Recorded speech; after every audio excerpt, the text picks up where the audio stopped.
So today I'm going to be sharing with you all of kind of my hair tips and secrets of how I keep my hair light, how I style it, but still get it to grow quickly and be pretty much healthy for the most part. There's only so much health you can get even with coloring your hair, but my hair feels like pure butter right now. It is so silky and soft, so I just thought I would share with you some of the things I've been doing. So I did get a haircut yesterday. If you follow me on Instagram, then you already know this. But when I was there, they had seen me 3 weeks ago, so it's not like they haven't seen me in forever. And they were like, your hair is so much healthier. What have you been doing? So I thought, you know what? Perfect. Let me make a video on this. So if you want to know some of my hair tips, then just keep watching.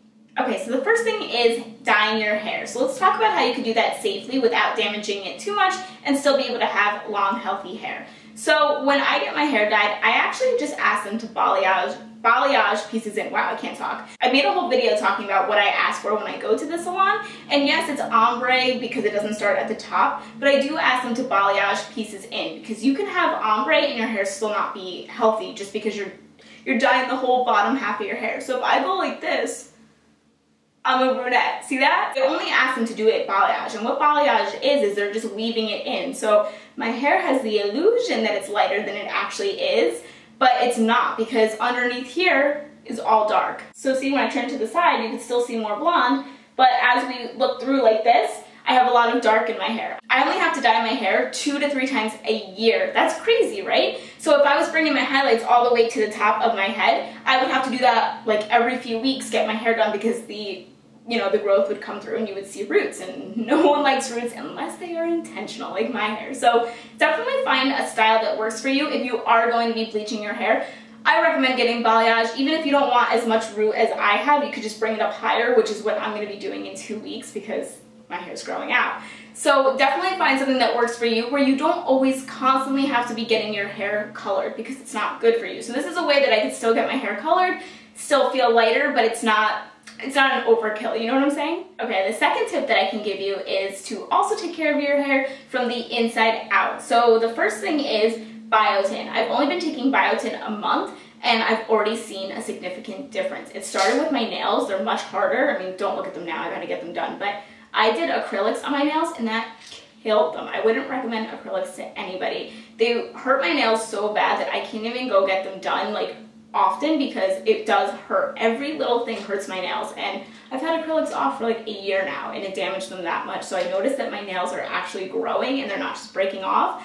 I even noticed my eyebrows growing. So I used to have really like furry big brows, kind of like how they're looking now, and then all the waxing I was doing, all the threading I was doing, they just started getting thinner. Now I didn't even fill them in. So this is just my natural eyebrows. Like they're growing so nicely. All I have in is brow gel and that's it. I even noticed my eyelashes. Like I feel like all this is happening from the Biotin or the other things I'm going to talk about. So the first thing is Biotin. The next thing that I take is Women's One a Day, and this has Biotin in it too. Not as much as this. This has a bunch of other stuff. I also read that vitamin E and copper, those are different vitamins, are good for your hair, and they're both in here. So if you can take some sort of a women's multivitamin or a women's one a day like this, which is a multivitamin, that is just going to help your overall health, and if you're overall healthy, then you're going to have healthy long hair. Okay, so the next thing is, you guys already know this, but I only wash my hair once a week. Sometimes I can even stretch it out to go two weeks. So how my hair is now, I just got a blowout yesterday. I'll be able to make this last for 2 weeks. I know it's crazy. Your hair does eventually build a tolerance, so just try going an extra day. So if you would normally wash your hair every day, try going every 2 days, and eventually your hair will build up a tolerance to the oil that it's already making, and it won't produce so much oil. So that's the first thing I recommend. And when you're in the shower, you could do what they do at the salon. Like, you know how when you get your hair professionally done, they wash it twice with shampoo? You could do that if you remember. Sometimes I forget, but I do notice a difference that I can go longer when I wash my hair twice with shampoo. So the hair washing day is a big day in my household because I'm like, I'm washing my hair. I need a lot of time because I do everything that day. So I'll wash my hair that day, and then sometimes I'll blow dry it and style it, or sometimes I'll just let it air dry. That's another thing. I don't know if you guys know this, but I only use hot tools on my hair once a week. That way my hair can get a little bit oily and start to use its own moisture to be healthy. Do you know what I mean? Like, your body makes natural oils, and those natural oils you want to get distributed to your hair. So you want those natural oils to get to the ends and be through your hair. And if you're using hot tools all the time, that natural process can't happen because your hair is constantly being dried out from the hot tools. So another thing is scrunchies. If you follow me on Instagram, you may have seen these on my wrist, like when I'm taking a selfie or something, or I don't know, doing whatever I do on Instagram. I only use scrunchies now. I stopped using like these things. So much tighter on your hair, and a scrunchie is so soft and loose, so your hair isn't building up all that tension. Also, the way I sleep at night, a few of you were asking, I'll either sleep with my hair perfectly down, or I'll take it, twist my hair like this, like my entire hair, I just don't want to mess it up now, and I'll put it in a bun and wrap this around it just once. And that's how I sleep, and then your hair wakes up like this.